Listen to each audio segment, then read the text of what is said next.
Howdy, folks. Welcome back once again to that daggum Lawrence Jameson show. Gonna be another live episode, and it's gonna be a kind of a short one this time. I just wanted to show y'all a new product that I have bought to carry my minis in, and the reasons why I had bought it, and why I'm so pleased with it enough to make a video and all on it. So what it is this. I've always been a shoebox war gamer, meaning I carry my minis around to go play games in a daggum shoebox or any kind of boxes or whatnot like that. And I graduated up last couple of years to these daggum cupcake holders. And they got I put a towel up in there, like a dish towel size thing in it, and I laid my minis in there, and I put a Reiki towel back over the top, and put the cupcake top back on, and I stack them up and roll out. I've been doing that, and I thought that was a really good method. I always thought these carrying cases was very expensive, and they are very expensive. And I was thinking, well, that's a lot of money I could have just put on miniatures instead of the cases to carry them in and whatnot. And I always played a lot of home games too. For many years, I wasn't even into the go to the store scene. I just had a close group of friends I was playing with anyway, so I really wasn't transporting nothing nowhere anyway.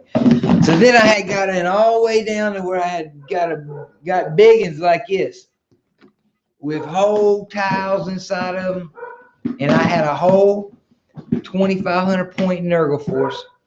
Lately, I've been into that Age of Sigmar and got a big Nurgle force built up, and I had about 2,500 points of Nurgle down in this box here, and I was up there at the Games Workshop store in the middle of playing Shadespire.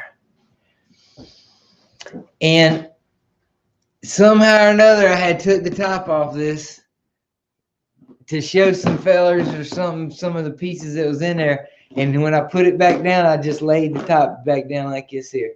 And I stuffed it up under the table on top of two stools. There was a couple of feet off of the linoleum type floor, hard floor.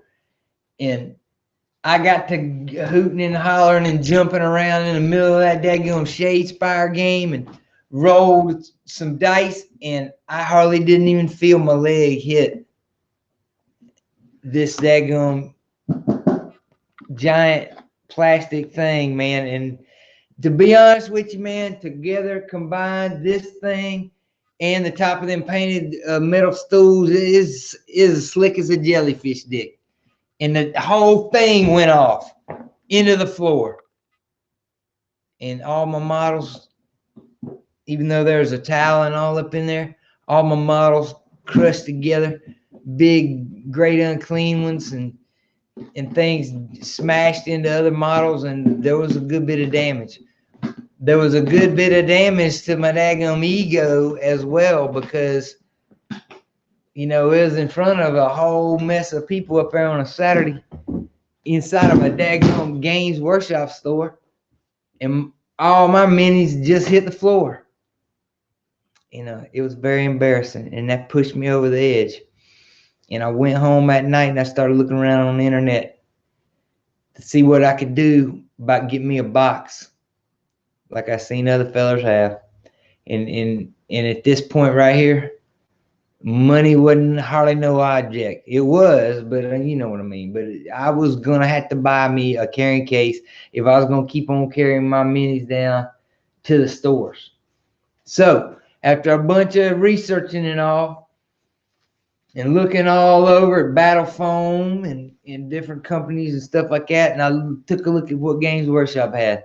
And I'll look at their video and look at their whole system of foam and all, which I'm fitting to show y'all. And I figured that was probably the best way I could do it. And I went down there to the store, and I told the fella, I said, man, if I can fit this whole army up into this box here, I'll buy it right now. And so I'm fitting to do right now here for y'all what I done up at the store the other day, and show y'all how I fit this whole thing in this considerable amount up into this Citadel box. I'm gonna show y'all about the Citadel foam a little bit. Like I said, this is gonna be a short video. I'm gonna show y'all about the Citadel foam system and why I like it so much and all. So without some further ado, let's take a look at the Nurgle pieces and the box itself.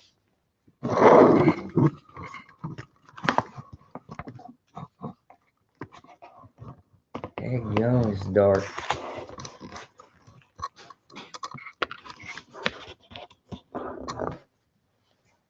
Hang on. Alright, that's more like it. Now, as you can see over here, I got a pretty considerable size of Nurgle, Age of Sigmar force. And the one thing about this is it's not only, decent amount of models and all, but the spikiness of it. The prickly things. You got bells hanging off of these here feculent gnarl maws, not to mention the branches of them daggum trees themselves. You got the prickly horns of them Nurglings. You got daggum plague bearers, 10 squad with banners and swords are sticking up in the air. You got all these 15 Blight Kings got a Lord of Plagues, Lord of Blights, got a Sorcerer, Horticulous Slimucks, Sloppity Bile Piper, 3 Rot Flies or Plague Drones. You got Morbidex, Twice Born, the Maggot Lord, a Great Unclean One, and a daggum oh my god, the Glockin. The Glockin.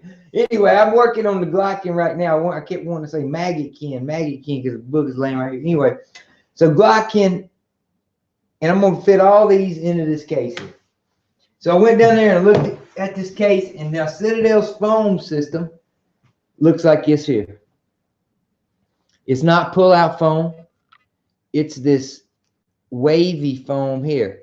Now what they got is a foam tray, open cell, very light foam tray, and then inside of it they put these squigglies. Now they ain't attached to the bottom at all, so they don't interfere. You don't have to stick a base in between them. A base sometimes will work its way up under them and such, but it's got a lot of uses. When you got something on top of it that's too big for it, it'll fold and lay down. Big bases and stuff, as you're going to see with Rot Flies and Glockins and things like that. You just push it on down. And then it also, if you want to line up troops, like I'm going to do with the Blight Kings and the Plague Bearers and 10 squads and things like that, you line them up through here. Now they got 2 separate sets.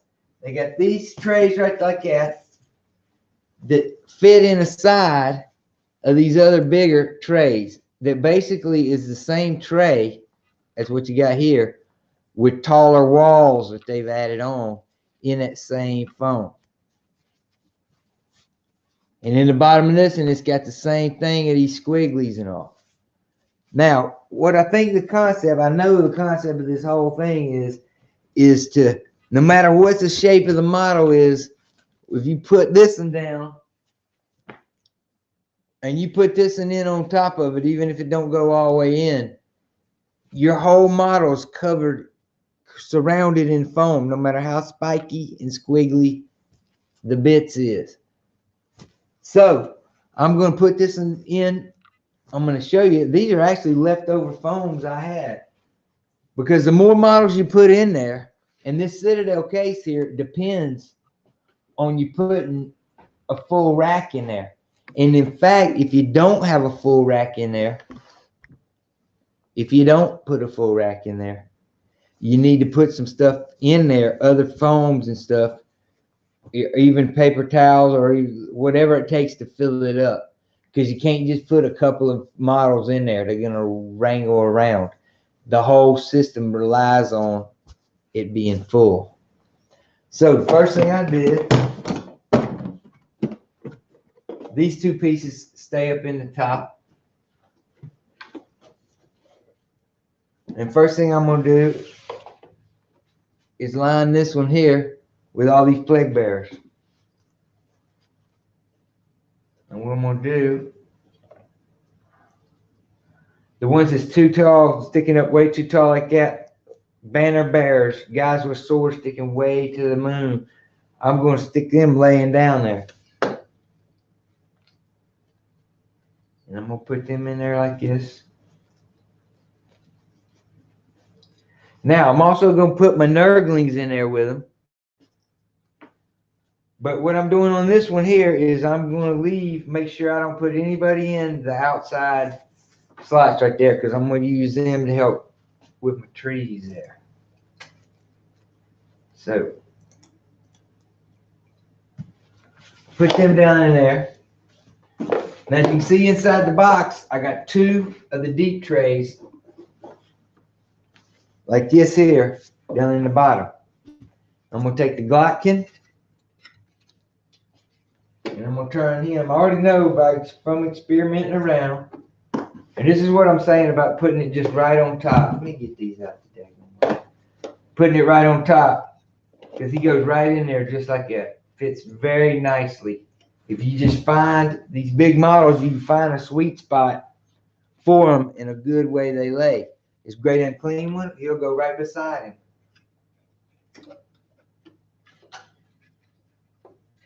And like I said, I done fool around with him enough to where I've got a pretty good sweet spot. Now there's a spot up in here. I can flip old Horticulus upside down and get him nicely in between there. Now for this other bottom slot, that's where I'm going to put my plague drones.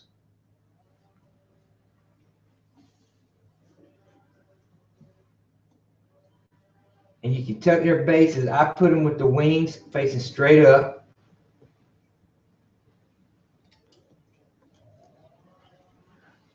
And the face down, so that the wings can catch the weight of the next layer. And right up in here, this is where I take Morbidex Twiceborn, flip him sideways, tuck his scythe right down in between. And this is what we're looking like right now.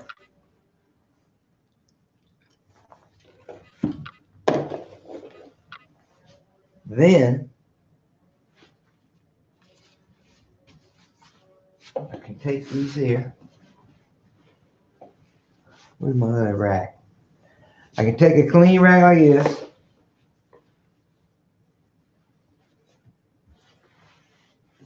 And put them up in there like that.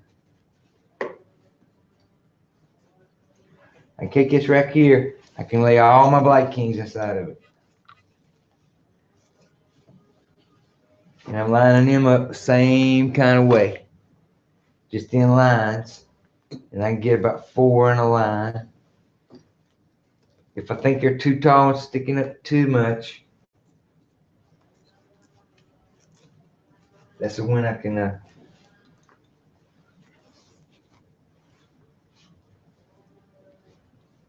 hang on, I done messed up. I need to take these plague bearers and put them in this big deep one. That's what I need to be doing.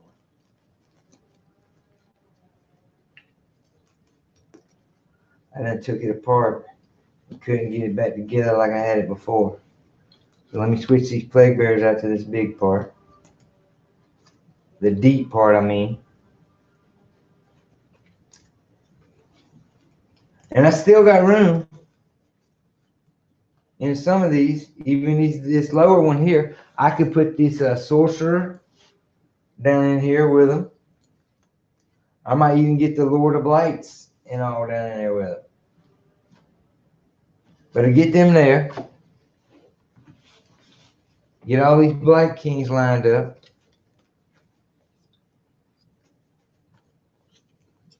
And I'm throwing in the Lord of Plagues and the Lord of Blights with the Blight Kings.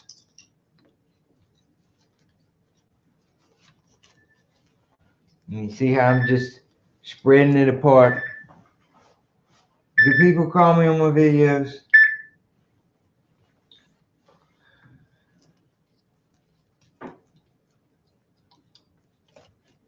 All right, and I'm gonna tuck old sloppy bowel Piper down in there with the plague bears real quick. Now, I can take my trees, flip them upside down, tuck the trees in there like this, with bells up. Make sure they ain't laying up on. I need to move this old sorcerer over. Get him a little bit out of the way. But there's plenty of room in here. I could even add another squad or two if I really wanted to cram and cram. So I'm gonna get them in there like this. I'm gonna lay them up in here like this. I'm gonna lay these on top of the great unclean ones. This is that extra one I didn't need. Lay these in here. Then I'm gonna shut it easily. Now, take it, and I could go walk with it now. You know, I can carry it around. You know, I'm carrying it. And you can see, ain't nothing moved out of place at all. Because even these up here, once they grab a hold of what's in here, like I was saying, you got to have it full. If I didn't have all this mess in here, if I didn't have them trees there, I'd have put this extra blank one in there to fill it up. Because if it ain't full, it ain't gonna ride right. And now that it's full, it's solid. There ain't nothing moving. There's no movement inside there. You can't move the models around. So, I swear, people. All right. So that's the Citadel case. It ain't cheap, but, and it ain't like aircraft grade material or nothing like that. It's dang good quality. But you know, these latches ain't high. You know, there's no place for a lock on it or anything like this. It's light duty, but it's to protect your miniatures and all. You know, it's got a nice heavy duty look to it and all. And I imagine it would protect them in a drop. I ain't gonna drop this one in the video here, but like I said, I'll flip it around and whatnot. I ain't gonna drop it. They can take a good, if they could have fell off that 2-foot stool down there at the Games Workshop, if it fell off there then it would probably been all right, and I wouldn't have had all that damage that I had. Well, until next time, I'm gonna see y'all later on another video. If you like the video, please click like, please subscribe, and I'll be back on the next one.